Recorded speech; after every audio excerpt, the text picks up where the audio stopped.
السلام علیکم ورحمت الله وبرکاتہ. اوس موږ کوم ځای کې موجود دي ته بیر غرس ویل کېږي.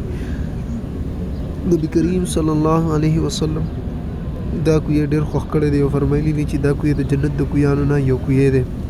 نبی علیه الصلاۃ والسلام دی کوی خپل لعاب مبارک ورغورځولي دي او علي رضی الله عنه چې کله شات راوړل نو نیم نبی علیه الصلاۃ والسلام وخوړل او نیم چې کم دی ته ورته کړل. رسول الله مبارک فرمایل چې زما د غسل اوبه چې د کم دی هغه د دې کوی نه یوړلی شي او زما د غسل په دې کوی اوبو سره وکړی شي.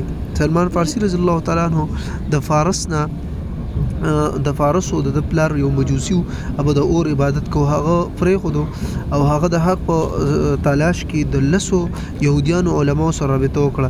اخیری عالم متدول چې ته لاړ شه او مدینه ته او مدینه کې به التطاط یو پیغمبر ملاو شي هغه نوم به جناب محمد صلی الله علیه وسلم هغه چې کله هغه کې به دوه عادتونه یو به د هغه د ولو په منځ کې چې کم دی مهر نبوتی دویم به چې کم دی هغه نبی علیه الصلاۃ والسلام یو صدقه به نه قبلی او هدیه به قبلی.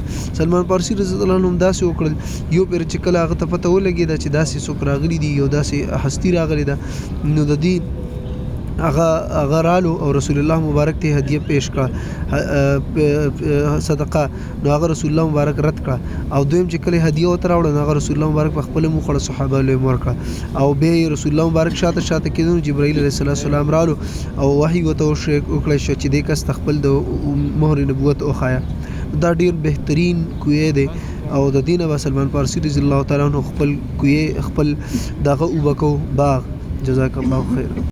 تاسو چې کله راشئ نو د دې ځای نه خامخا اوبه وړئ او خاص کر چې کوم هغه خلک چې د هغې ژبه کې لکنت دي نو هغوی خامخا اوبه استعمالوئ د دې ځای.